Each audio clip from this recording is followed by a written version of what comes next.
What's up, guys? I'm SaltEMike, and this is your Star Citizen Week in Review for August 28th, 2023. 3.20 is on the PTU, and it is much better than I expected. There are 0 video updates, and I don't even miss them, and CIG is trying to milk its backers. What's new? All that and more on today's Week in Review.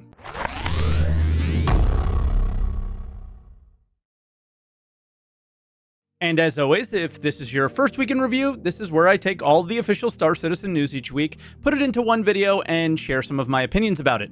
I also live stream on Twitch, twitch.tv/SaltEMike, every day but Monday, so I can get this video out to you guys. Also, this will be the first week in review in 4K. I hope it looks good. I hope there's no problems. Last video that I posted about the 10 things you didn't know in 320 PTU is there were some issues. Let me know down in the comments below. Throw me some feedback on if the camera's a little bit smoother this time. But without further ado, let's jump into those 320 patch notes.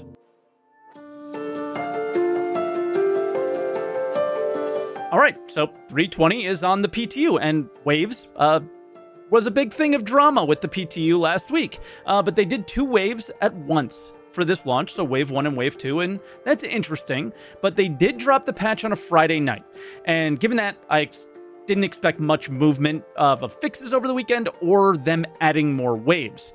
So I guess tune in next week and we'll see like how quickly they move through them and things like that. But that's what I expect this week based off what they said, but we know what they say and what they actually do are usually very different. So we'll see. The first update, though, is Seraphim Station. So they replaced Olisar with a new station. Olisar was legacy, and some legacy things were nice, and some weren't. It kind of is what it is. Our feedback is super valued, though, right? We did give feedback on some of those legacy things, none of which is at Seraphim Station. Hull C. There's a whole new cargo system now that the Hull C is in the game, and it can't land with its cargo bays open. So they created a system where you have to land or dock with a station, then you have to buy and sell cargo at a terminal, and then you get your ship and fly it to a new location to actually put those boxes on or take them off your ship. It's super clunky, but it worked for me. And I'm hearing I got very lucky because it wasn't working for a lot of other people. Now, new cargo, well, we've teased this for weeks now, maybe even months. Cargo is spawned in ships in much larger boxes from 1 SCU all the way up to 32 SCU. So 2, 8, 16, and 24 are in between. And the best example that I can show is the Hull A can have as little as 4 boxes on it now and be completely full with 4 16 SCU boxes on its grid. Pretty cool, and I think it's going to be great for server performance. Fingers crossed there. We do have a new mission, Salvage Cover-Up, and we've been basically teased on ISC, pretty basic. You must hull scrape a 9-tail ship before security shows up to clear their name. There's no cargo on these missions, though. We did touch on the cargo that's at salvage missions in yesterday's video, so check that out if you haven't yet. It's crazy. I think it's because it's a dedicated hull scraping mission, so that's sort of why. The UGF Rastar update, so I was right on this, and I'm so disappointed that I was. This update is if you want to call it that, is really just like an internal update, I think. Not very forward-facing, as it's just the random junk on the outside of the facilities changed. And yeah, pretty silly.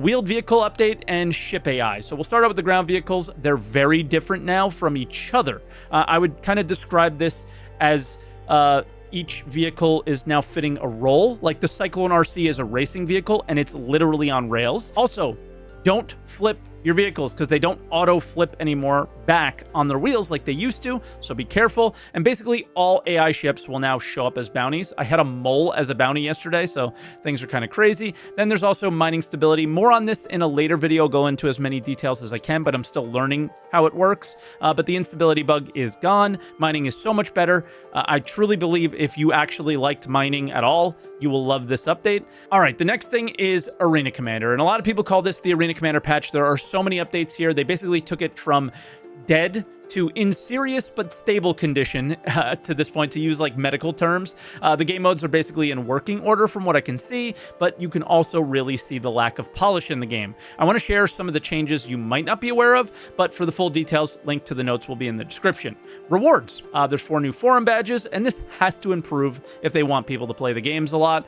Basically, You need something that people actually want. Forum badges are not really super desired, I wouldn't think. Experimental modes. This is where CIG tries new things, and without having to kind of put it on the live servers, but still gather feedback. So modes include Gun Rush, which I think is super fun, Tank Royale, Tank Team Battle, Single Weapon Elimination, Duel, which is Fury only, and then Master Modes. And yes, Master Modes is in, and people are really polarized about it. I haven't used it enough to really have an opinion, so check out your Avenger Ones and Captain Burks and other people for that kind of details, because those are the PvP pilots. Dark Law, everyone's kind of feeling different about it, but I think in a few months, everyone will start to agree, right?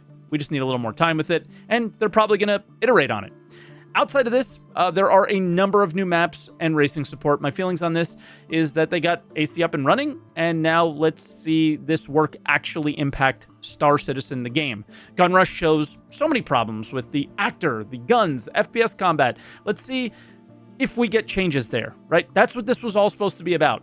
Walk the walk, CIG. Don't just talk the talk.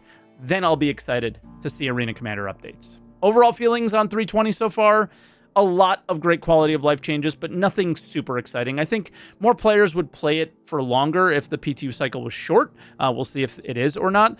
I don't know if this will carry the community up to CitizenCon before they get really bored and start complaining about a bunch of things, So we'll see. But I feel like I'm going to be wanting to hear everything that's going on at CitizenCon towards the October time, right?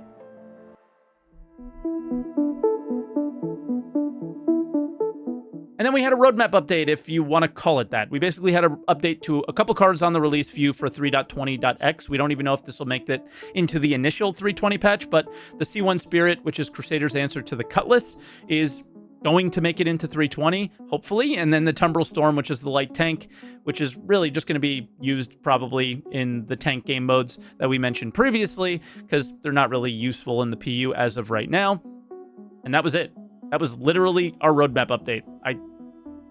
Maybe they should have just waited till 2 weeks from now. I don't know, but it is good to get the updates, but dang, we know more is going on, but we know it.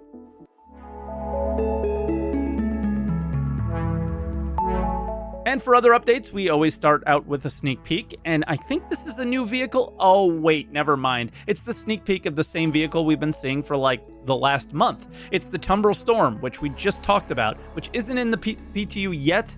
Maybe it'll make it in before live. Maybe it's for .1 or .2, something like that, but who knows? Ship Showdown voting. Basically, we're just voting for what skins we're going to spend money on, probably.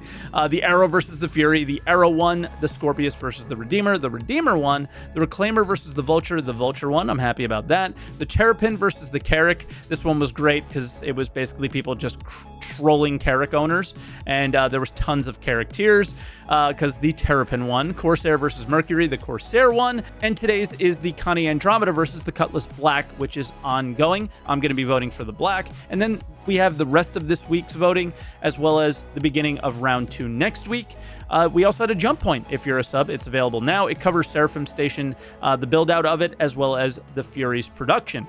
People also shared that there was some speculation that the Idris might have a tour or something, or we might have an interior of the Idris now. I think CIG makes a lot of mistakes in their publications, and this probably isn't any different. Something that there was a lot of drama about, and this is so stupid. It's the CitizenCon digital goodies package, which is, dude, listen, spend money on whatever makes you happy. This is a $35 package that is War Bond only. But for me, this isn't about the package. It's about things, the culmination of things like CitizenCon ticket prices, 2 different types of tickets for CitizenCon, armor selling at the Foundation Festival, a trip to Asia to find new suckers since the rest of the world isn't buying as many spaceships, the actual undersuit and helmet. Dude, they're cool looking, all right? They're okay looking. There's a ton of other things that are supposed to be there, but they're going to make those live at CitizenCon because they have 2 days of nothing to fill content with. So that's what they're going to be doing. That makes me have very little confidence that CitizenCon is going to be like, a chef's kiss or anything. Then lastly, we had a lore post about Hurston's Hospital Maria Pure of Heart, which specifically goes into who Maria is and other stupid family drama. But that will do it for this week. Thank you so much for watching, guys. Again, this is the first 4K video that I've done for Week in Review. I don't know how it's going to come out, so hit the like button, subscribe, comment down below, give me some feedback. Let me know if I missed anything. I guess one thing I missed is $600 million for Star Citizen, and everything still feels the same, and nothing is going to change for a while for that, I don't think. So doesn't really mean anything. I bet there was a bunch of stupid articles about it.